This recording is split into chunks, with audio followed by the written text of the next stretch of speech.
Les nouvelles mondiales. Comment le président russe Poutine pourrait-il être poursuivi pour crimes de guerre en Ukraine?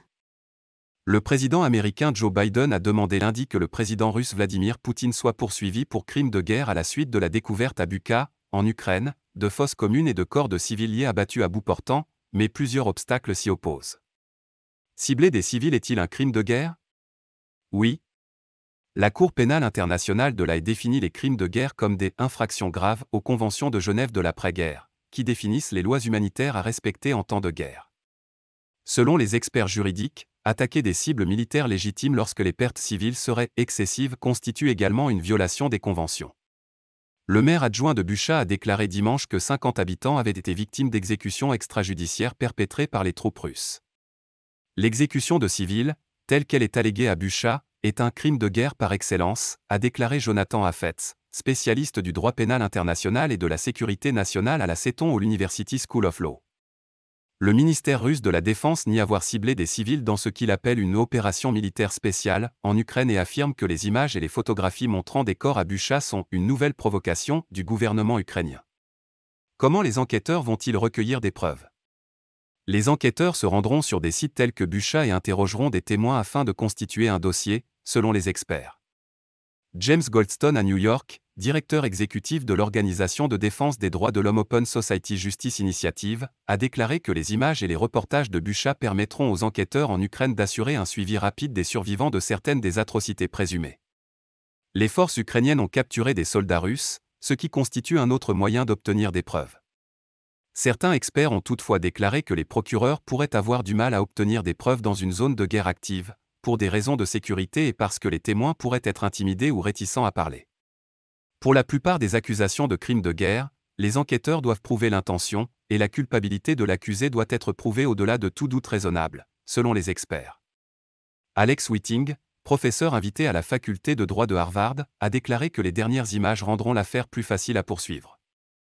L'appel de Joe Biden à juger Poutine pour crimes de guerre est inacceptable, Kremlin. Le Kremlin a réagi à la suggestion du président américain Joe Biden selon laquelle le président russe Vladimir Poutine devrait être jugé pour crimes de guerre. Les commentaires de Joe Biden font suite à la colère internationale croissante suscitée par le massacre présumé de civils à Bucha, une ville proche de la capitale Kiev.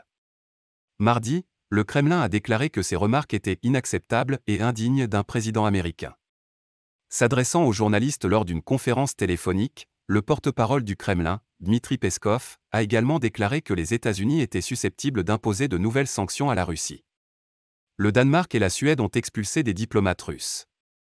Les informations faisant état d'atrocités près de Kiev ont incité la France et l'Allemagne à expulser des diplomates russes lundi. L'agence de presse Reuters rapporte que l'Italie, le Danemark et la Suède ont fait de même. L'Italie a expulsé 30 diplomates russes pour des raisons de sécurité, selon un porte-parole du ministre des Affaires étrangères Luigi Di Maio. Le Danemark, quant à lui, a expulsé 15 diplomates russes après l'apparition de preuves de meurtre de civils dans la ville ukrainienne de Bucha, près de Kiev. La Suède a également annoncé qu'elle allait expulser 3 diplomates russes qui n'agissent pas conformément aux règles internationales de la Convention de Vienne, selon les déclarations de la ministre des Affaires étrangères Anne Linde. L'ancien président de la Russie et vice-président du Conseil de sécurité, Dmitry Medvedev, a répondu en déclarant que la Russie riposterait et fermerait la porte des ambassades occidentales. Quelques 18 500 Russes tués au combat, selon l'Ukraine. Quelques 18 500 membres des forces russes ont été tués au combat depuis le début de l'invasion, selon les autorités ukrainiennes. L'état-major général des forces armées ukrainiennes a déclaré dans un message sur Facebook que les autres pertes russes depuis l'invasion du 24 février comprennent 676 chars, 1858 véhicules blindés, 150 avions de guerre et 134 hélicoptères. Le ministère russe de la Défense n'a pas publié ses propres chiffres depuis le 25 mars, date à laquelle il avait annoncé que 1351 militaires russes avaient été tués et 3825 blessés. La BBC ne peut pas vérifier ces chiffres de manière indépendante. Le 21 mars, le journal Komsomolskaya Pravda, farouchement pro-Kremlin, a publié un article citant le ministère qui affirmait que 9861 militaires russes étaient morts. L'ambassadrice américaine aux Nations Unies demande la suspension de la Russie du Conseil des droits de l'homme. L'ambassadrice des États-Unis auprès des Nations Unies, Linda Thomas-Greenfield, cherchera à exclure la Russie du Conseil des droits de l'homme de l'ONU. Lors d'une conférence de presse à Bucarest, en Roumanie, aujourd'hui, Madame Thomas Greenfield a qualifié la participation de la Russie de farce et a déclaré que la Russie ne devrait pas avoir de position d'autorité au sein du Conseil. Madame Thomas Greenfield a déclaré qu'elle soumettrait la question au Conseil de sécurité mercredi, immédiatement après son retour à New York, et qu'elle s'attend à ce que l'Assemblée générale se saisisse de la question dès jeudi. Début mars, 140 États membres de l'ONU ont voté une résolution condamnant la Russie pour son invasion de l'Ukraine et exigeant le retrait des forces militaires. Madame Thomas Greenfield a effectué une tournée en Moldavie et en Roumanie, visitant des centres de réfugiés et s'entretenant avec des responsables locaux, des ONG et des réfugiés. Elle a fait ses remarques à la gare de Gara de Nord à Bucarest, un centre de transit pour les Ukrainiens fuyant par la Roumanie.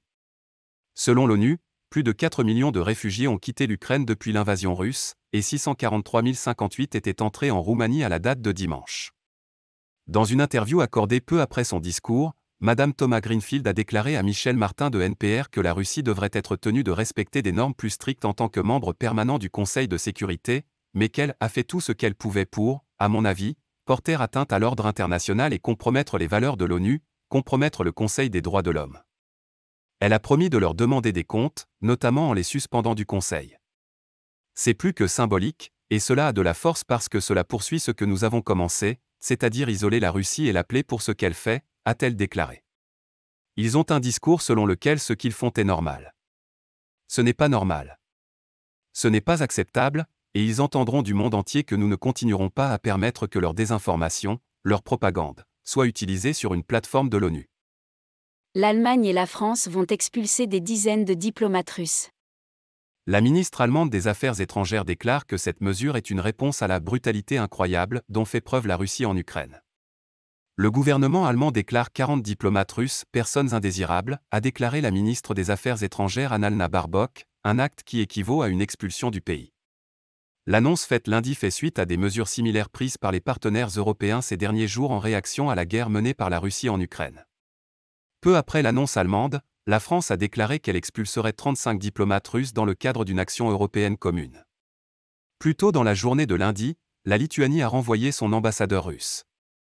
Alors que la Russie est de plus en plus critiquée dans le monde entier pour les allégations selon lesquelles ses forces auraient commis des atrocités à Bucha, une ville proche de Kiev, l'Allemand Baerbock a déclaré que cette mesure était une réponse à la brutalité incroyable que le Kremlin avait déclenchée en Ukraine. Les images de Bucha témoignent de l'incroyable brutalité des dirigeants russes et de ceux qui suivent leur propagande avec une volonté illimitée d'extermination, a déclaré M. Baerbock. Moscou a déclaré que la décision allemande d'expulser un certain nombre de diplomates russes était inamicale et aggraverait les liens. La réduction infondée du nombre de diplomates dans les missions russes en Allemagne réduira l'espace pour maintenir le dialogue entre nos pays, ce qui conduira à une nouvelle détérioration des relations russo-allemandes, a déclaré l'ambassade russe à Berlin dans un communiqué publié sur Telegram. Plus tard dans la journée de lundi, la France a annoncé qu'elle allait expulser des dizaines de diplomates russes.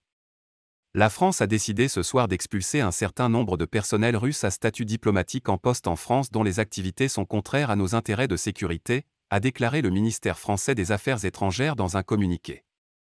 Des dizaines de corps ont été retrouvés dans des fosses communes ou jonchant les rues après le retrait des forces russes de Bucha. Le Kremlin a nié les allégations occidentales selon lesquelles les forces russes étaient responsables du meurtre de civils à Bucha. Toutefois, M. Baerbock a déclaré que des images similaires étaient à craindre dans d'autres endroits que les troupes russes ont occupés. Les migrants pensent que la modification des règles frontalières proposée par Biden est trop belle pour être vraie. Un garçon de 2 ans et demi traîne une valise surdimensionnée sur le trottoir, tout excité, à la lisière d'un campement de migrants exigus, à cheval sur la frontière entre les États-Unis et le Mexique. Toutes les quelques secondes, il regardait derrière lui pour s'assurer que ses parents étaient toujours là. Mais le garçon n'allait nulle part, et la valise était vide, tout comme la promesse tant attendue d'être enfin autorisé à entrer aux États-Unis. Le garçon, né au Brésil, et ses parents, originaires d'Haïti, ont passé 5 mois à vivre dans une tente à quelques mètres de la frontière américaine. Nous resterons ici jusqu'à ce que nous puissions aller de l'autre côté, a déclaré le père du garçon. Le 1er avril, l'administration Biden a annoncé que le 23 mai, elle abrogerait le titre 42, la politique de santé publique datant de l'époque des pandémies qui a permis l'expulsion automatique de plus d'1 million de migrants vers le Mexique et d'autres pays. C'est à cause de cette politique que le petit garçon et ses parents n'ont pas demandé l'asile. Ils ont peur d'être expulsés vers Haïti s'ils traversent le territoire américain et demandent une protection. Ils ont plutôt choisi d'attendre à Reynosa, malgré sa réputation d'être l'une des villes les plus dangereuses du Mexique. L'abrogation de la règle de l'ère Trump devrait déclencher un afflux de migrants à la frontière américano-mexicaine. Déjà, environ 2500 personnes vivent sur la place publique ici, au bord de la frontière, leur tente étant si serrée qu'il y a à peine de la place pour marcher. Alors que le changement de politique n'entrera pas en vigueur avant un mois et demi, les réactions des deux côtés de la ligne internationale ne pourraient pas être plus différentes. Aux États-Unis, les autorités sont occupées à agrandir les installations frontalières et à envoyer du personnel supplémentaire pour les opérations d'urgence. Pendant ce temps, au Mexique, la plupart des dizaines de milliers de demandeurs d'asile qui attendent depuis des mois de pouvoir passer légalement par un point d'entrée n'ont reçu aucune information de la part des autorités et semblent complètement dans l'ignorance de ce qui les attend. Il n'y a pas de directive pour savoir qui peut entrer en premier, ni d'instruction sur le moment et l'endroit où traverser, ni même de file d'attente à laquelle s'inscrire. 3 États républicains poursuivent l'administration Biden au sujet de la fin de la politique restrictive à la frontière. Lundi, 3 États dirigés par des républicains ont intenté un procès à l'administration Biden au sujet de son projet, récemment annoncé, de mettre fin à une politique qui permet aux États-Unis d'expulser rapidement les migrants à la frontière sud, rapporte The Hill. La plainte a été déposée par le Missouri, l'Arizona et la Louisiane. La politique en question, connue sous le nom de Titre 42, a été mise en œuvre sous l'ancien président Donald Trump pour des raisons de santé publique et liées au Covid-19, écrit The Hill. La mesure est régie par les Centres américains de contrôle et de prévention des maladies, qui ont annoncé vendredi que l'ordonnance prendrait fin le 23 mai. Dans leur action en justice, les 3 États du GOP tentent de bloquer la fin du titre 42 en faisant valoir que le CDC, qui a émis l'ordonnance, a violé la loi sur les procédures administratives en ne prévoyant pas de période de commentaire sur sa révocation, écrit le Hill. Notamment, le CDC n'a pas mis en œuvre la règle en utilisant un tel processus d'élaboration de règles. Au lieu de cela, l'administration Trump a utilisé une clause dite « Sunset Clause », qui exige que le CDC examine la nécessité de l'ordonnance tous les 60 jours. Les États ont également fait valoir dans leur procès que la fin du titre 42 entraînerait une forte poussée d'immigration susceptible de submerger les agents frontaliers. L'ordonnance de cessation créera un afflux sans précédent à la frontière qui dépassera la capacité des défendeurs à faire respecter les lois sur l'immigration à la frontière, ont écrit les États, selon le Hill. Il est à noter que le titre 42 n'a jamais été conçu pour être ou devenir une politique d'immigration officielle. Il s'agit simplement d'un ordre de santé publique, comme l'ont fait remarquer à plusieurs reprises les responsables du département de la sécurité intérieure. Bien que les détracteurs de cette politique aient célébré sa fin imminente, il y a néanmoins beaucoup de gens qui ont été contrariés par la décision de l'administration. Par exemple, en plus des poursuites intentées par l'Arizona, le Missouri et la Louisiane, certains pensent qu'une contestation émanant du Texas pourrait être en préparation. Les défenseurs des droits humains espèrent que la SCOTUS abrogera la politique restée au Mexique ce mois-ci. La politique de l'ère Trump oblige les demandeurs d'asile à rester dans des abris à la frontière sud-ouest en attendant leur procédure d'immigration. La Cour suprême doit entendre une affaire le 26 avril qui déterminera si l'administration Biden peut abroger la politique controversée « Rester au Mexique » de l'ère Trump. Cette politique, officiellement connue sous le nom de Protocole de protection des migrants, MPP, oblige les demandeurs d'asile à rester dans des abris à la frontière sud-ouest en attendant leur procédure d'immigration dans un système d'immigration déjà engorgé. L'affaire Biden contre Texas vise à déterminer si une partie du Code américain exige que le ministère de la Sécurité intérieure continue à appliquer cette politique. Biden avait initialement suspendu le programme en février 2021 suite aux pressions exercées par les défenseurs de l'immigration, mais après que le Texas et le Missouri aient poursuivi le gouvernement fédéral, un juge fédéral a ordonné son rétablissement en août.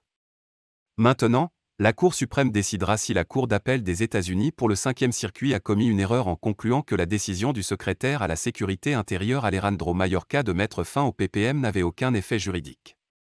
Il est clair pour nous que le ministère de la Sécurité intérieure a conclu, à juste titre, que rester au Mexique est intrinsèquement imparfait et met en danger la vie des personnes renvoyées au Mexique, a déclaré Kenji Kizuka, directeur associé de la recherche et de l'analyse pour la protection des réfugiés à Human Rights First.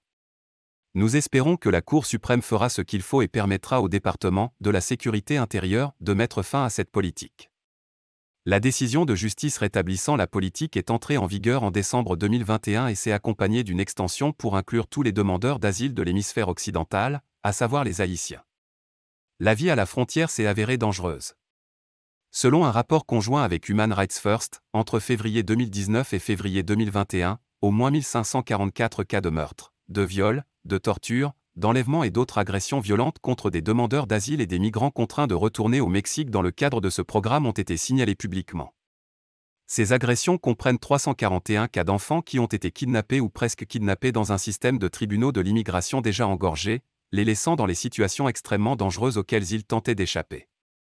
L'administration Biden permet désormais aux procureurs de classer certaines affaires d'expulsion. Ce mémo est le dernier effort en date de l'administration Biden pour remodeler le rôle de l'application des lois sur l'immigration aux États-Unis. Selon un document obtenu par BuzzFeed News, l'administration Biden a adressé lundi aux procureurs de l'ICE un mémo les autorisant à envisager de classer certaines affaires impliquant des immigrants qui n'ont pas franchi la frontière récemment et ne constituent pas une menace pour la sécurité publique. Le mémo est le dernier effort de l'administration Biden pour remodeler le rôle de l'application de la loi sur l'immigration aux États-Unis en se concentrant sur ce qu'elle considère comme des cibles plus sérieuses. Contrairement à l'administration Trump, qui a traité chaque immigrant sans papier comme une priorité pour l'arrestation et l'expulsion, le président Joe Biden veut cibler les immigrants qui sont considérés comme des menaces pour la sécurité publique. Les critiques conservateurs ont dit que les agents ont été paralysés et effectivement dit de ne pas faire leur travail. Ce mémorandum renouvelle l'engagement de tous les procureurs de l'ICE, dans l'exercice de leur pouvoir inhérent de discrétion en matière de poursuite, à faire avancer les intérêts de la justice et à renforcer la confiance du public dans notre système d'immigration.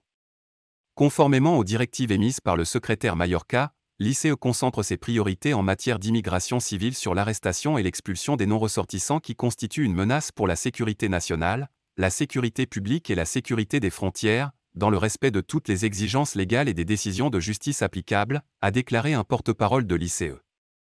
Les directives, rédigées par le procureur en chef de l'ICE Kerry Doyle, nommé par Biden, ont été envoyées au procureur lundi et représentent une nouvelle tentative de l'agence de mettre l'accent sur le pouvoir discrétionnaire des procureurs devant les tribunaux et de réduire l'arriéré des affaires devant les tribunaux de l'immigration. Le pouvoir discrétionnaire des procureurs est une caractéristique indispensable de tout système juridique qui fonctionne. L'exercice de ce pouvoir discrétionnaire, lorsqu'il est approprié, permet de préserver les ressources limitées du gouvernement, d'obtenir des résultats justes et équitables dans les affaires individuelles et de faire progresser la mission du DHS, qui consiste à administrer et à faire appliquer les lois sur l'immigration des États-Unis d'une manière intelligente et sensée qui favorise la confiance du public, a écrit M. Doyle. L'immigration légale aux États-Unis rebondit partiellement avec la réouverture des frontières nationales et mondiales. Le nombre d'immigrants recevant une carte verte en tant que nouveaux résidents permanents légaux aux États-Unis a rebondi l'année dernière pour atteindre les niveaux d'avant la pandémie, après avoir chuté pendant l'épidémie de coronavirus, selon une nouvelle analyse du Pew Research Center des données gouvernementales récemment disponibles. Les cartes vertes délivrées aux immigrants déjà présents aux États-Unis et cherchant à ajuster leur statut temporaire ont rebondi au-dessus des niveaux d'avant la pandémie, tandis que le nombre de cartes vertes pour les nouveaux arrivants a également augmenté, sans toutefois atteindre les totaux antérieurs. Environ 282 000 personnes ont reçu une carte verte entre juillet et septembre 2021, le dernier trimestre de l'année fiscale, selon les données trimestrielles sur les admissions de l'Office fédéral des statistiques sur l'immigration. Ce nombre est supérieur à celui de tous les trimestres depuis avril-juin 2017, et légèrement supérieur à la moyenne trimestrielle pour la période allant d'octobre 2015 à mars 2020. Pendant la pandémie, les nouvelles délivrances de cartes vertes sont tombées à leur plus bas niveau trimestriel de 79 000 à la mi-2020. Les arrivées de touristes étrangers, de visiteurs d'affaires, de travailleurs invités, d'étudiants étrangers et d'autres migrants légaux temporaires ont également quelque peu rebondi, selon les données du dernier trimestre de l'exercice 2021, qui s'est terminé le 30 septembre. Dans l'ensemble, toutefois, les arrivées de ces migrants légaux temporaires restent bien en deçà des moyennes enregistrées avant la pandémie. Dès le début de 2020, la pandémie de coronavirus a eu un impact important sur les migrations dans le monde entier. Les États-Unis ont fermé les frontières terrestres avec le Canada et le Mexique aux voyages non essentiels jusqu'à la fin de 2021, et les voyages aériens entre les pays ont également été sévèrement limités. Les 3/4 des consulats américains dans le monde, qui délivrent les visas, sont restés fermés jusqu'en juin 2021. Les services de citoyenneté et d'immigration des États-Unis, qui traitent les demandes des immigrants déjà présents aux États-Unis, ont suspendu les entretiens en personne ainsi que d'autres services au plus fort de la pandémie. D'autres pays, à la fois source d'immigrants et couloir de transit pour ces derniers, ont fermé leurs frontières dès le début de la pandémie, ce qui a pratiquement stoppé les migrations internationales. Les républicains veulent lier le titre 42 à l'accord sur le coronavirus.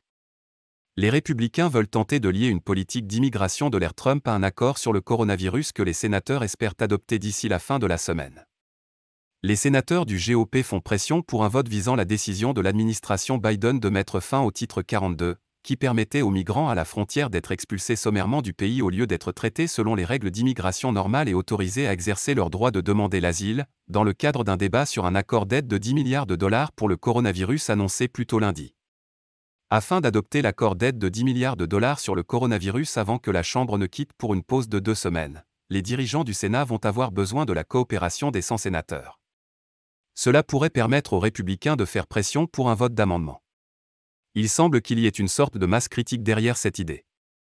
La manière dont les démocrates veulent traiter cette question peut avoir une certaine influence sur la manière et le moment où le projet de loi Covid sera traité, a déclaré le sénateur John Thune, SD, le numéro 2 des républicains du Sénat. Monsieur Thune a ajouté que si les démocrates veulent faire passer le projet de loi sur le coronavirus cette semaine, ils vont devoir négocier avec les républicains pour accélérer les choses. Les républicains devront obtenir une décision du parlementaire du Sénat, mais ils pensent qu'un amendement lié au titre 42 pourrait être adopté à la majorité simple, si les démocrates le laissent passer. Cela pourrait mettre les démocrates dans une situation politiquement délicate. Plusieurs démocrates du Sénat ont critiqué la décision de l'administration de mettre fin à la politique de l'ère Trump. Le Sénat étant à 50-50, les républicains n'auraient besoin que d'un seul de ces démocrates pour voter en faveur de leur amendement et l'ajouter à un projet de loi sur l'aide aux victimes du coronavirus. En plus d'essayer d'obtenir des changements dans le projet de loi sur le coronavirus, les républicains devraient se concentrer sur la frontière à l'approche de novembre. Vendredi, l'administration a abrogé le titre 42, la politique de l'ère Trump qui permet l'expulsion rapide des migrants à la frontière et les empêche de demander l'asile. L'ordonnance des centres de contrôle et de prévention des maladies lève le titre 42 le 23 mai. Collins, Murkowski, Romney aident à sortir de l'impasse sur la nomination de Jackson. Les sénateurs démocrates, soutenus par 3 sénateurs républicains, ont voté lundi soir pour débloquer la nomination de la juge Ketanji Brown Jackson à la Cour suprême, ouvrant ainsi la voie à sa confirmation d'ici la fin de la semaine. Les sénateurs ont voté à 53 contre 47 pour décharger officiellement le Sénat de la nomination de Mme Jackson. C'est la première fois que le Sénat a dû prendre cette mesure procédurale pour un candidat à la Cour suprême depuis 1853. Les sénateurs républicains Susan Collins, Maine, Lisa Murkowski, Alaska, et Mitt Romney, Utah, ont voté avec les démocrates pour que la nomination de Jackson soit soumise au vote du Sénat. Mme Collins a annoncé la semaine dernière qu'elle voterait pour Jackson. Entre-temps, Murkowski et Romney ont déclaré lundi qu'ils soutiendraient Mme Jackson, devenant ainsi les 2e et 3e sénateurs républicains à la soutenir, respectivement. Je soutiendrai la motion de décharge de la nomination de la juge Jackson plus tard ce soir, et sa confirmation plus tard cette semaine, a déclaré Mme Murkowski dans un communiqué. M. Romney a ajouté dans une autre déclaration qu'il avait conclu qu'elle était une juriste bien qualifiée et une personne d'honneur. Bien que je ne m'attende pas à être d'accord avec toutes les décisions qu'elle pourrait prendre à la Cour, je pense qu'elle répond largement aux critères d'excellence et d'intégrité, a-t-il ajouté. Le vote de lundi met Mme Jackson en bonne voie pour être confirmée en tant que première femme noire à la Cour suprême d'ici la fin de la semaine.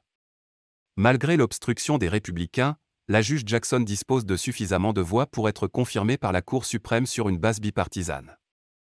Le Sénat va continuer à travailler jusqu'à ce qu'elle soit confirmée, a déclaré lundi le chef de la majorité au Sénat, Charles Schumer, DN.I. On s'attend à ce que Schumer prenne des mesures mardi pour préparer officiellement un premier vote sur la nomination de Mme Jackson pour jeudi. Après cela, les républicains pourraient retarder le vote final sur la nomination de Jackson jusqu'à vendredi s'ils consomment 30 heures supplémentaires de débat. Le CDC, sous le feu des critiques pour sa réaction au virus, annonce son intention de réorganiser l'agence. Une personne extérieure a été nommée pour mener un examen d'1 mois en vue de moderniser l'agence. La directrice des Centers for Disease Control and Prevention, CDC, Rochelle Walensky, a annoncé lundi qu'elle prévoyait de réorganiser l'agence qui a fait l'objet de critiques virulentes pour sa capacité à diriger la réponse des États-Unis à la pandémie de coronavirus, déclarant qu'il est temps de prendre du recul et de positionner stratégiquement les CDC pour soutenir l'avenir de la santé publique. Dans un courriel envoyé à l'ensemble de l'agence peu après 13 heures, Mme Walensky a indiqué qu'elle avait engagé un haut fonctionnaire fédéral de la santé extérieure à l'agence d'Atlanta pour effectuer un examen d'1 mois afin de lancer une évaluation de la structure, des systèmes et des processus des CDC. Au cours de l'année écoulée, beaucoup d'entre vous m'ont fait part de leur souhait de voir le CDC s'appuyer sur sa riche histoire et se moderniser pour le monde qui nous entoure, a-t-elle écrit dans le courriel. Je vous suis reconnaissante de vos efforts pour vous pencher sur le dur travail de transformation du CDC pour le meilleur. Je me réjouis de nos efforts collectifs pour positionner le CDC et la communauté de la santé publique pour le plus grand succès à l'avenir. Une copie de l'email a été partagée avec le Washington Post. Depuis le début de la pandémie, il y a plus de 2 ans, l'agence, autrefois légendaire, a été critiquée pour sa réponse à la pandémie, depuis les retards initiaux dans le développement d'un test de coronavirus, jusqu'aux limites d'éligibilité sévères pour obtenir le test, en passant par les faux pas souvent attribués à l'ingérence de l'administration Trump.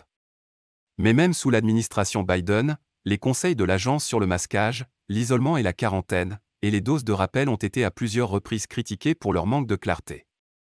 Une critique constante a été l'échec de l'agence à être agile, en particulier avec l'analyse et la publication de données en temps réel. Walensky a semblé reconnaître ces critiques dans de brèves remarques publiques sur les raisons de la réorganisation. Jamais, au cours de ses 75 ans d'histoire, le CDC n'a eu à prendre des décisions aussi rapidement, sur la base de données scientifiques souvent limitées, en temps réel et en constante évolution, a-t-elle déclaré dans le communiqué. Comme nous avons mis au défi nos partenaires étatiques et locaux, nous savons que le moment est venu pour le CDC d'intégrer les leçons apprises dans une stratégie pour l'avenir. Un autre rappel ? Un vaccin pour l'Omicron ? Voici ce qui pourrait être la prochaine étape pour les vaccins Covid. La plupart des personnes vaccinées auront probablement besoin d'une nouvelle injection de rappel du vaccin Covid-19 à l'automne, a déclaré lundi un haut responsable de la Food and Drug Administration.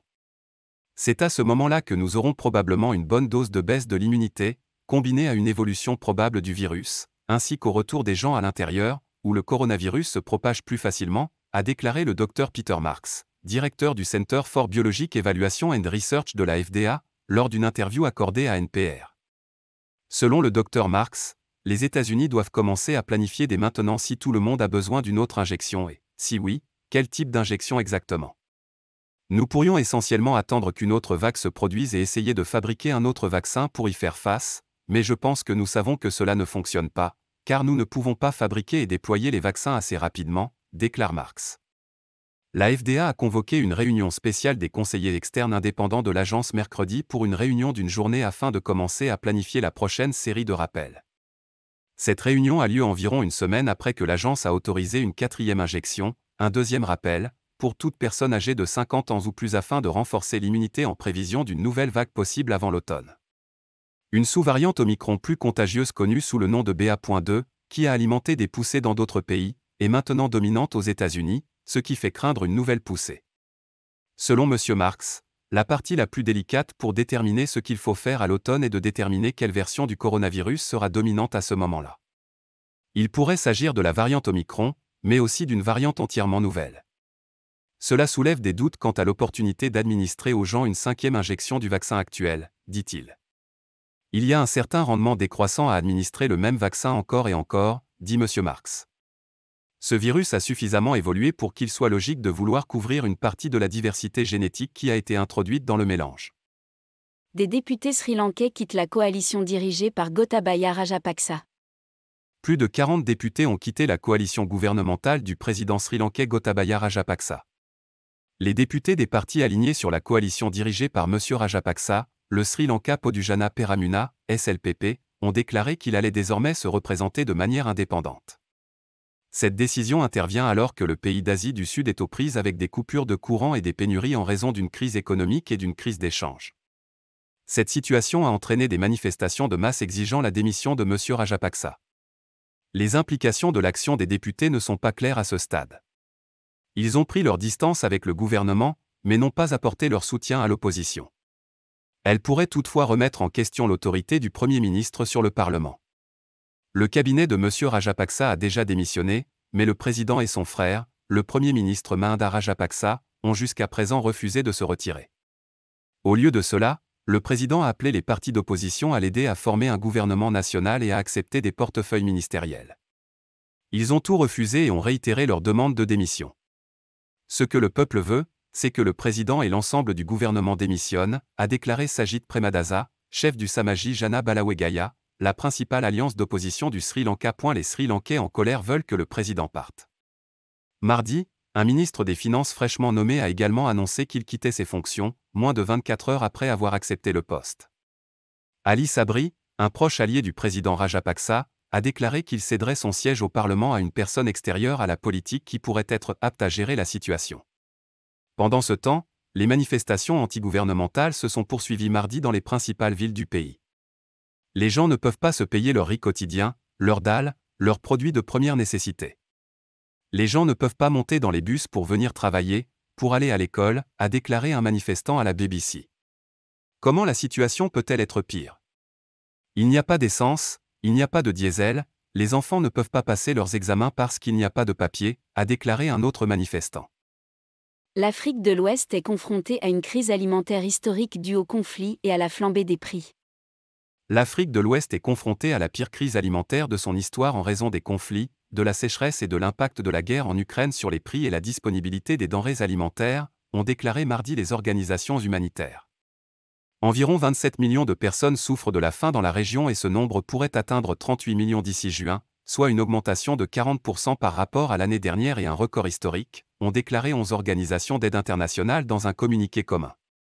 De vastes étendues de l'Afrique de l'Ouest, dont certaines parties du Burkina Faso, du Mali, du Niger et du Nigeria, sont confrontées à des insurrections islamistes qui ont contraint des millions de personnes à quitter leurs terres. Avec le Tchad, ce sont les pays les plus touchés par la faim. La région a également connu une aggravation des inondations et des sécheresses en raison des effets du changement climatique, ce qui rend l'agriculture plus difficile. Selon le réseau de prévention des crises alimentaires en Afrique de l'Ouest, la production céréalière en 2021-22 a diminué de 39% par rapport à l'année précédente au Niger et de 15% au Mali. En plus de cela, les prix mondiaux des denrées alimentaires ont bondi et le commerce a été perturbé en raison de l'invasion de l'Ukraine par la Russie. Les fermetures de frontières dues au Covid-19 ont également eu un impact négatif, selon le réseau de prévention des crises alimentaires.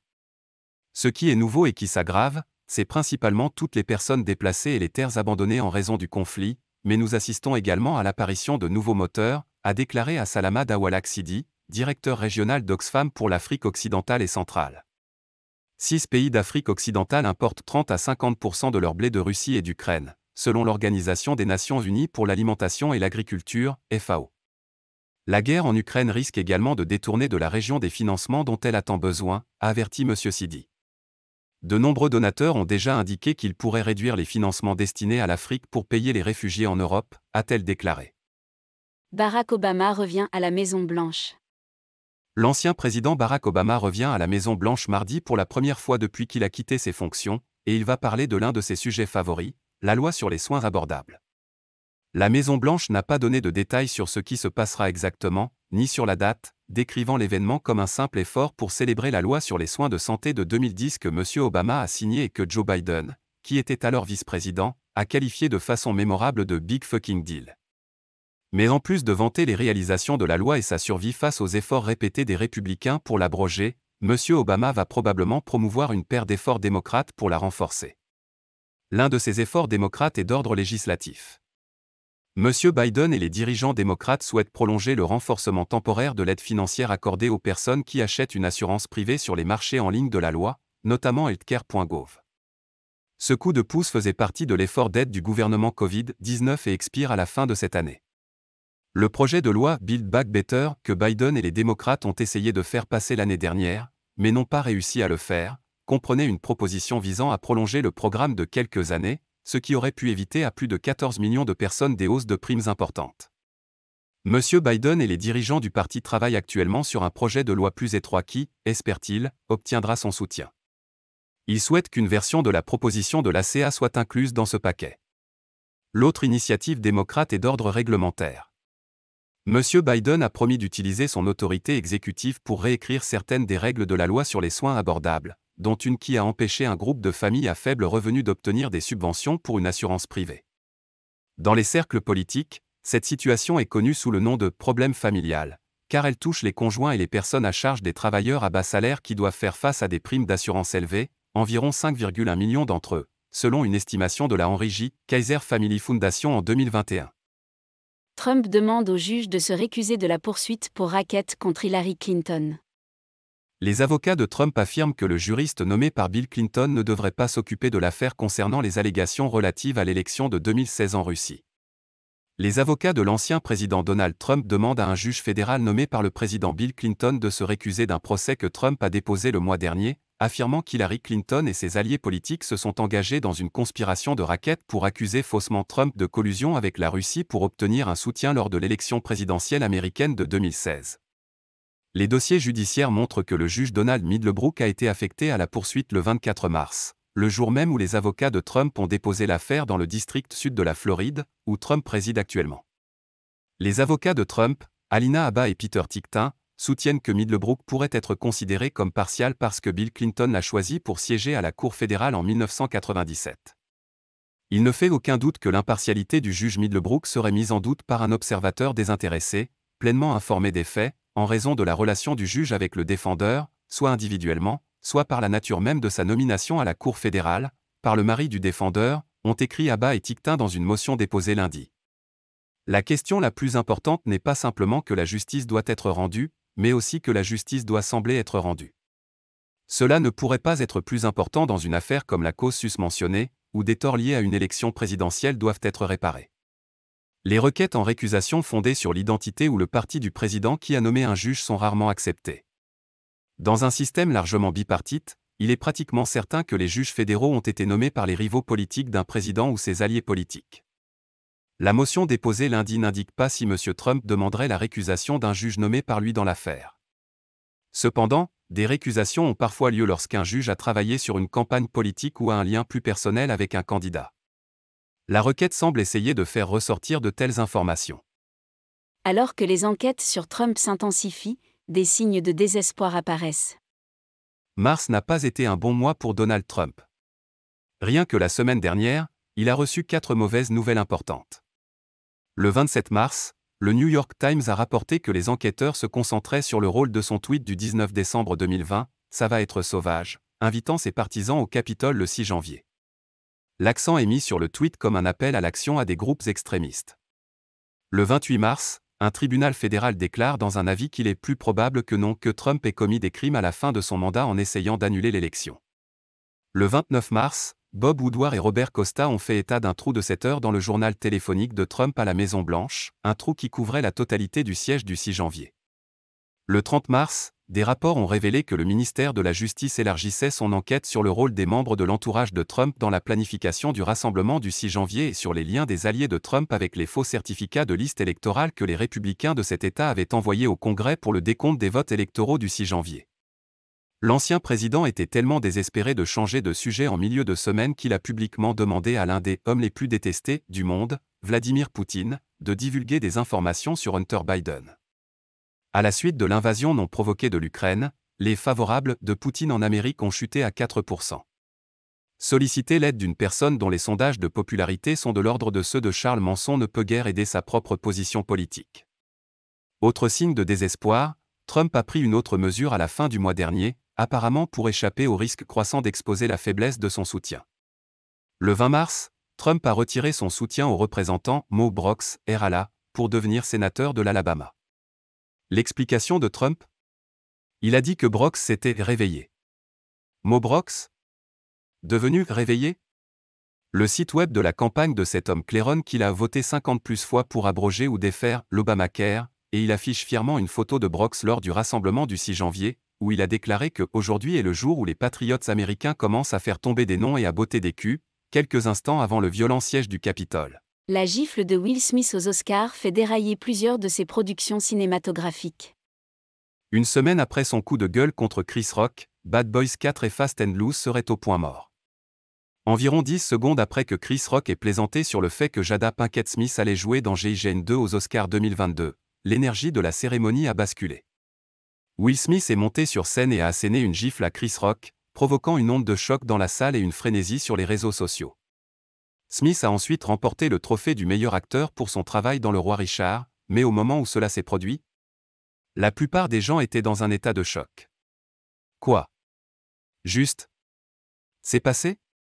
Le lendemain matin, c'était évident, les répercussions de cette gifle allaient se faire sentir à Hollywood pendant un certain temps. Et pas seulement sous la forme d'essais et de déclarations. Vendredi dernier, Smith a annoncé qu'il démissionnait de l'Académie, ajoutant « Mes actions lors de la 94e cérémonie des Oscars étaient choquantes, douloureuses et inexcusables. La liste de ceux que j'ai blessés est longue et comprend Chris, sa famille, beaucoup de mes chers amis et de mes proches, tous ceux qui étaient présents et le public mondial à la maison. Et maintenant, alors que l'incident est officiellement dans le passé depuis une semaine, Smith commence à voir des répercussions tangibles suite à ses actions aux Oscars, en fait, des répercussions qui vont nuire à ses résultats.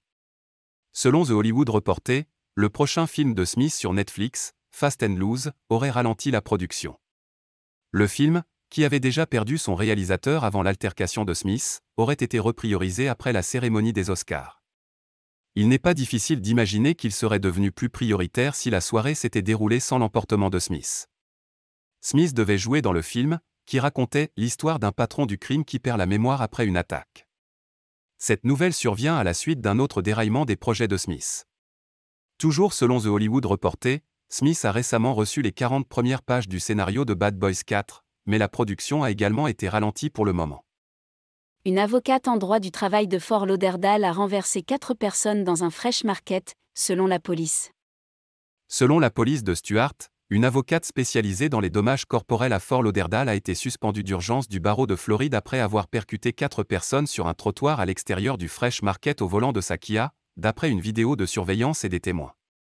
Lorsque les officiers ont arrêté Béatrice Bijoux, elle leur a dit qu'elle avait l'intention de frapper les gens. Elle n'essayait pas de faire du business, mais plutôt, des voix dans sa tête lui avaient dit de tuer les gens, selon le rapport d'arrestation. Bijoux, qui est détenu sans caution à la prison du comté de Martin depuis l'incident du 22 février, a plaidé non coupable d'un chef d'accusation d'agression aggravée avec une arme mortelle, d'un chef d'accusation de fuite à grande vitesse ou injustifiée et de 4 chefs d'accusation de tentative de meurtre. Le 21 mars, la Cour suprême de l'État a accédé à la demande de suspension d'urgence du barreau pour Bijoux, qui a été admis au barreau en 2016. Trump, mécontent de l'état de son nouveau site de médias sociaux, envisage un remaniement. Des cadres supérieurs de l'entreprise de médias sociaux de l'ancien président Donald Trump, Truth Social, ont quitté l'entreprise alors que le site a du mal à attirer les utilisateurs. 3 cadres supérieurs ont quitté Truth Social, notamment le directeur de la technologie, Josh Adams et Billy Boozer, le responsable du développement des produits de l'entreprise, ainsi que la directrice juridique, Lori Eyre-Bednar, selon 2 personnes au fait de la question. Reuters a d'abord rapporté les départs d'Adams et de Boozer. Monsieur Trump est mécontent de l'état de son entreprise de médias sociaux, Truth Social, et envisage de procéder à d'importants remaniements au sein de l'entreprise, y compris des postes au sein du conseil d'administration de la société mère de Truth Social, Trump Media and Technology Group, selon l'une de ces personnes au courant de l'affaire et une autre personne également. La frustration de Monsieur Trump survient alors que le site a connu d'énormes difficultés lors de son lancement, avec un faible trafic et des problèmes techniques persistants. Il souffre également de problèmes de personnel, ni Adams ni Eyre-Bednar n'indiquent leur titre de fonction au sein de Truth Social sur leur profil personnel, alors qu'ils l'avaient déjà indiqué. Un porte-parole de Truth Social n'a pas répondu à une demande de commentaire. Trump a lancé l'application Truth Social comme un moyen de s'attaquer aux Big Tech. Lui et ses alliés ont fait valoir qu'elle rivaliserait avec les grandes plateformes de médias sociaux comme Twitter et Facebook, qui ont toutes deux retiré l'ancien président de leur plateforme après les émeutes du 6 janvier au Capitole. Jusqu'à présent, cependant, Truth Social n'a pas réussi à gagner en popularité auprès des utilisateurs. L'application a connu une baisse de 93% des inscriptions depuis son lancement, et les installations ont diminué de 800 000 utilisateurs, selon les données de Sensor Tower, une société d'analyse mobile. Après l'annonce de cette baisse d'utilisation, les actions de Digital World Acquisition Corp., la société d'acquisition spécialisée qui s'associe à Trump Media and Technology Group, la société qui soutient Truth Social, ont chuté de plus de 30%, selon Bloomberg. Trump lui-même n'a posté qu'une seule fois sur l'application. Il comptait 827 000 adeptes en date de lundi matin. Britney Spears, la chanteuse confirme qu'elle écrit de nouvelles mémoires. Britney Spears a confirmé qu'elle était en train d'écrire un livre, confirmant les récentes informations des médias américains selon lesquelles la star avait l'intention de rédiger un nouveau livre de souvenirs. Britney Spears a annoncé la nouvelle dans un message posté sur Instagram lundi soir. La chanteuse a déclaré que le mémoire abordera des événements douloureux de sa vie qu'elle n'a jamais été capable d'exprimer ouvertement. En novembre, un juge a mis fin à une tutelle légale qui contrôlait de nombreux aspects de sa vie depuis plus d'une décennie. Madame Spears avait été placée sous une tutelle gérée par son père, Jamie Spears, en 2008, lorsque la star a été confrontée à une crise de santé mentale. Cet arrangement controversé lui a permis de prendre le pouvoir sur les finances et les décisions relatives à la carrière de la chanteuse, ainsi que sur des questions personnelles importantes, comme les visites à ses fils adolescents et la possibilité de se remarier. Bien que la star n'ait pas révélé de détails sur une éventuelle date de sortie ou un éditeur, Page 6 a rapporté en février qu'elle avait conclu un accord de 15 millions de dollars, 11,4 millions d'euros, avec la maison d'édition Simon & Schuster pour relater sa vie, sa carrière et ses relations avec sa famille pendant et après sa mise sous tutelle.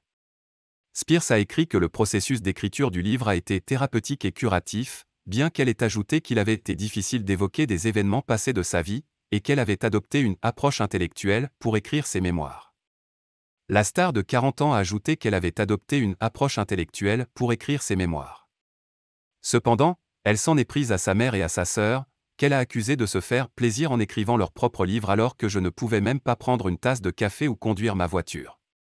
Spears est engagée dans une dispute publique avec sa sœur, Jamie Lynn, depuis qu'elle est apparue sur Good Morning America pour promouvoir son livre, Things I Should Have Said. Le livre détaille l'histoire de sa propre vie, y compris l'accident presque mortel de sa jeune fille en 2017, sa relation avec Britney et le rôle qu'elle a joué dans la mise sous tutelle controversée de la chanteuse. Les meurtres de Bucha soulèvent des questions sérieuses sur de possibles crimes de guerre. Dans une déclaration faite lundi, la responsable des droits de l'homme des Nations Unies, Michelle Bachelet, s'est dite horrifiée par les images de personnes gisant mortes dans les rues et dans des fosses improvisées. Les informations provenant de cette région et d'autres régions soulèvent des questions sérieuses et inquiétantes quant à la possibilité de crimes de guerre, de violations graves du droit humanitaire international et de violations graves du droit international des droits de l'homme, a-t-elle déclaré. Préserver toutes les preuves. Madame Bachelet a demandé que tous les corps soient exhumés et identifiés afin que les familles des victimes puissent être informées et que les causes exactes des décès soient établies. Elle a ajouté que toutes les mesures devaient également être prises pour préserver les preuves.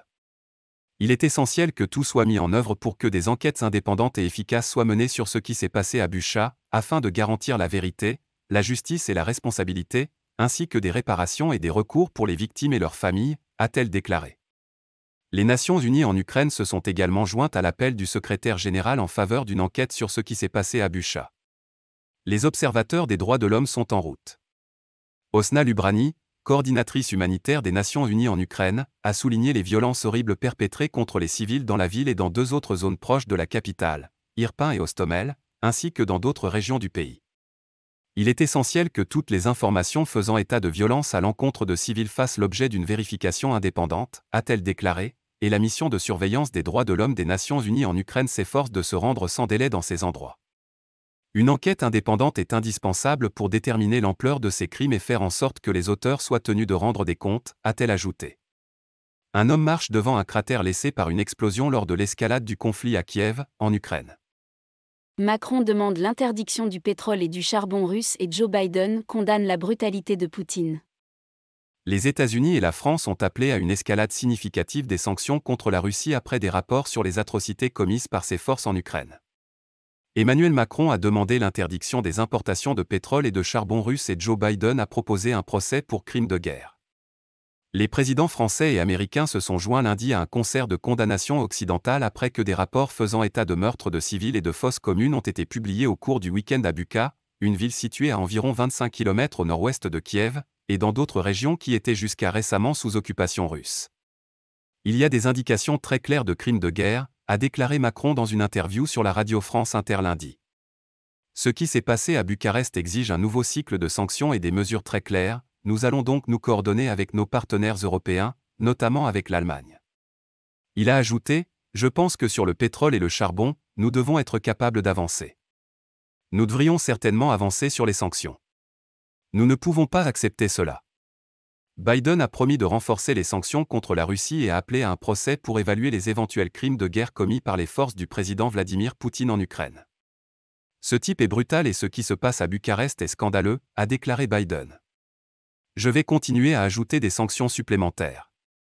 Il a ajouté que nous devons rassembler tous les détails pour avoir réellement un procès pour crimes de guerre. Les commentaires de M. Biden sont intervenus alors que le conseiller américain à la sécurité nationale, Jake Sullivan, a prévenu que la guerre ne serait probablement pas résolue de sitôt, prédisant que la Russie déploierait des dizaines de milliers de soldats dans la région ukrainienne de Donbas dans le cadre d'un changement d'orientation stratégique vers l'est du pays. La prochaine étape de ce conflit pourrait très bien se prolonger, a déclaré Sullivan. Nous ne devons pas nous faire d'illusions sur le fait que la Russie ajustera ses tactiques, qui ont inclus et continueront probablement à inclure des attaques gratuites et effrontées contre des cibles civiles.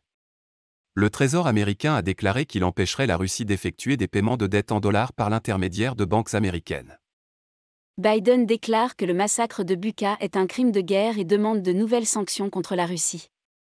Le Kremlin a rejeté ces allégations en les qualifiant de subterfuges ukrainiens, tandis que l'armée russe continuait de bombarder le littoral sud de l'Ukraine, des actions conformes aux évaluations des services de renseignement américains selon lesquelles Poutine concentre ses opérations offensives sur le sud et l'est plutôt que sur l'ensemble du pays, dans une nouvelle phase de la guerre qui risque de durer des mois ou plus. La perspective d'une guerre d'usure prolongée a relancé la question de savoir quel pays pourrait tenir plus longtemps, l'Ukraine, qui souffre de barrages d'artillerie incessants et de pénuries alimentaires, ou la Russie, confrontée à des revers militaires et à des sanctions économiques paralysantes. Dans ses remarques aux journalistes sur la base militaire de Fort Mcnair à Washington, M. Biden a promis d'imposer des sanctions supplémentaires à Moscou, tandis que ses collaborateurs ont annoncé leur soutien à une équipe multinationale de procureurs qui se rendrait dans la région pour recueillir des preuves d'atrocité, un processus qui, selon les responsables, prendrait du temps. Les images que nous avons vues et les rapports que nous avons entendus suggèrent que ces atrocités ne sont pas le fait d'un soldat rebelle, a déclaré Ned Price, porte-parole du département d'État. Elles font partie d'une campagne troublante plus large. Les autorités américaines et espagnoles ont saisi un super-yacht de 255 pieds appartenant au milliardaire russe Viktor Vekselberg dans le cadre d'une campagne plus large visant à punir l'élite financière proche de Poutine. Les États-Unis prévoient également de faire pression pour la suspension de la Russie du Conseil des droits de l'homme des Nations Unies, a déclaré lundi l'ambassadrice des Nations Unies Linda Thomas-Greenfield. Cette suspension nécessiterait un vote à la majorité des 2/3 des 193 membres de l'Assemblée générale. Les accusations de crimes de guerre pourraient aider Poutine, et non lui nuire. La vérité est que, aujourd'hui comme par le passé, le régime de Poutine a été remarquablement stable. Qui plus est, bon nombre des pronostiqueurs qui prévoient la chute de Poutine aujourd'hui l'ont déjà fait par le passé et n'ont pas eu gain de cause. Lorsque la crise financière mondiale a frappé l'économie russe en 2008, les observateurs de la Russie ont prédit la fin de l'ère Poutine. Lorsqu'une vague nationale de manifestations anticorruption a dénoncé la réélection de Vladimir Poutine et de son parti Russie Unie en 2011 à 2012, les experts ont parlé du début de la fin de Poutine. La révolution de la dignité de l'Ukraine en 2014 et la guerre subséquente de la Russie dans le Donbass ont été la fin de Poutine. Ou peut-être que ce seraient les sanctions économiques et l'effondrement de l'économie russe qui feraient disparaître Poutine. En 2017, c'est Alexeï Navalny qui a peut-être finalement eu le numéro de Poutine. En 2018, c'était la réforme des retraites qui était le début de la fin du régime de Poutine. En 2019, on nous disait que l'élection de Volodymyr Zelensky en Ukraine pourrait conduire au renversement du régime de Vladimir Poutine en démontrant la vacuité de la propagande du Kremlin. En 2020, ce sont les jeunes mécontents et la réponse nationale bâclée à la pandémie de Covid-19 qui renverseront Vladimir Poutine. Aujourd'hui, c'est la guerre, les sanctions et la réaction populaire qui pourraient causer sa perte. Et pourtant, Poutine perdure. Bien sûr, les pronostics politiques sont difficiles. L'avenir est contingent, inconnaissable et les surprises inattendues se cachent partout. De plus, les kremlinologues sont particulièrement irrités par notre célèbre incapacité à prévoir l'effondrement de l'Union soviétique il y a une génération. Pourtant, j'ai dit à mes collègues observateurs de la Russie que, objectivement, ils seraient bien mieux servis en prédisant que ce n'est pas la fin de Vladimir Poutine. De cette façon, ils ne se tromperaient qu'une fois, au lieu de se tromper à chaque fois. Même si l'on croit que Poutine va rester au pouvoir, cela n'explique pas pourquoi nous nous attendons toujours à ce qu'il tombe. Le président ukrainien Zelensky déclare qu'il s'adressera au Conseil de sécurité de l'ONU mardi. Le président ukrainien Volodymyr Zelensky a déclaré qu'il s'adresserait au Conseil de sécurité de l'ONU mardi et a prédit que d'autres cas plus graves de massacres de civils par les troupes russes seraient découverts. La session du Conseil de sécurité de mardi doit examiner les allégations ukrainiennes de meurtre de civils par des soldats russes à Bucha, au nord-ouest de Kiev, après la découverte de centaines de corps, certains ligotés et abattus à bout portant. La Russie a catégoriquement démenti ces accusations, les qualifiant de provocation criminelle, et a déclaré qu'elle présenterait au Conseil de sécurité des preuves empiriques que ses forces n'ont pas été impliquées dans des atrocités. Le dirigeant ukrainien s'est déjà exprimé par liaison vidéo devant plus d'une douzaine d'assemblées, dont le Congrès américain, le Parlement britannique et le Parlement européen. Je tiens à souligner que nous sommes intéressés par l'enquête la plus complète et la plus transparente, dont les résultats seront connus et expliqués à l'ensemble de la communauté internationale, a déclaré un Zelensky à l'air sévère lors de son allocution vidéo nocturne aux premières heures de mardi. À Bucha, où des fosses communes et des corps ont été découverts après que l'Ukraine a repris la ville aux forces russes, au moins 300 civils ont été tués, a déclaré M. Zelensky. Et ce n'est qu'une seule ville, l'une des nombreuses communautés ukrainiennes que les forces russes ont réussi à capturer, a-t-il ajouté. Maintenant, il y a des informations selon lesquelles à Borodianka et dans certaines autres villes ukrainiennes libérées, le nombre de victimes des occupants pourrait être encore beaucoup plus élevé. Les autorités ukrainiennes affirment avoir rétabli le contrôle de toute la région de Kiev et d'autres districts. Poutine prendrait la neutralité de l'Ukraine comme une permission. Alors que les négociations de paix secrètes et moins secrètes entre Moscou et Kiev se poursuivent au milieu de combats acharnés, la neutralité de l'Ukraine est réapparue comme la condition essentielle de Vladimir Poutine pour mettre fin à la guerre qu'il a déclenchée. L'absence supposée de neutralité des Ukrainiens, c'est-à-dire leur répudiation des dirigeants pro-Moscou et leur inclinaison vers l'Ouest, était l'excuse du président russe pour envahir le pays. Le président ukrainien Volodymyr Zelensky ayant accepté, sous certaines conditions, la demande du Kremlin, la finlandisation de l'Ukraine sera, en peu de temps, à nouveau présentée comme une solution possible, une solution que l'Occident pourrait accepter comme satisfaisante pour résoudre la crise actuelle et comme une raison suffisante pour lever les sanctions contre la Russie. Mais l'abandon des sanctions dans ces conditions serait une erreur coûteuse. Contrairement aux règles de l'Union soviétique pour la Finlande pendant la guerre froide, les conditions de Poutine pour la cessation des hostilités ne s'arrêteront pas à la neutralité de l'Ukraine. Dina Kapaeva, Poutine ne fait que suivre le manuel. Après la Seconde Guerre mondiale, Moscou a permis à la Finlande de conserver sa démocratie de style occidental et son économie de marché en échange d'un engagement implicite mais inviolable de ne pas rejoindre l'OTAN ou les organes économiques et politiques occidentaux. Ce n'est pas un hasard si la Finlande n'est entrée dans l'Union européenne qu'après la chute de l'Union soviétique. Mais les relations entre la Finlande et l'Union soviétique pendant la guerre froide différaient énormément de celles entre l'Ukraine et la Russie de Poutine aujourd'hui. L'Ukraine est infiniment plus importante pour la Russie que la Finlande ne l'était pour l'Union soviétique. Elle est au cœur de l'identité nationale de la Russie et des impératifs politiques de la survie du régime Poutine. Helsinki n'est pas Kiev, que Poutine a vanté comme étant le berceau du christianisme russe et la mère des villes russes. Les Ukrainiens sont le même peuple que les Russes, affirme Poutine. Ils sont unis, a-t-il déclaré dans un long essai publié l'été dernier, par la même langue et les mêmes liens économiques. Un monde refait ? Les leçons de la guerre en Ukraine. Dire que le début du XXIe siècle est une époque turbulente est un euphémisme. Au cours des 2 dernières décennies, le système international a connu une réactivation et une intensification progressive des rivalités géopolitiques. Comme tout historien peut en témoigner, un tel phénomène n'est guère surprenant dans l'ordre des choses. À cet égard, en tant que tournant décisif, le récent déclenchement de la guerre en Ukraine représente probablement le premier affrontement viol majeur de la nouvelle guerre froide, un drame en cours de développement de la concurrence stratégique. Cette évolution a enterré l'esprit optimiste qui a fleuri dans les années 90 et l'a remplacé par un zeitgeist sombre et inquiétant. Bien que son issue soit encore incertaine, elle fournit déjà des leçons instructives sur les tendances en développement et les dures réalités dont la compréhension est cruciale pour envisager ce que l'avenir pourrait apporter dans les décennies à venir et pour se préparer en conséquence. Leurs implications ne peuvent être qualifiées d'agréables, mais on ne peut se permettre de les ignorer pour cette raison. Ainsi, l'assimilation approfondie des leçons suivantes est essentielle pour les décideurs politiques, les analystes et les chercheurs impliqués dans la politique étrangère, la sécurité nationale, l'analyse du renseignement, l'art militaire et la grande stratégie.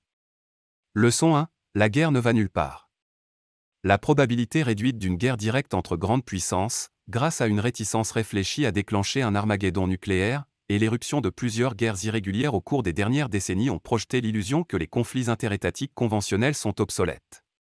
Cette croyance est déconnectée de la réalité, elle n'est tout simplement pas étayée par des preuves empiriques, des épisodes tels que la guerre Iran-Irak, la guerre du Golfe, l'invasion anglo-américaine de l'Irak en 2003, la guerre russo-géorgienne en 2008 et la guerre du Haut-Karabakh en 2020 démontrent que la puissance du reste un atout auquel les États nationaux peuvent recourir contre leurs homologues afin de poursuivre leurs intérêts dans un monde à somme nulle.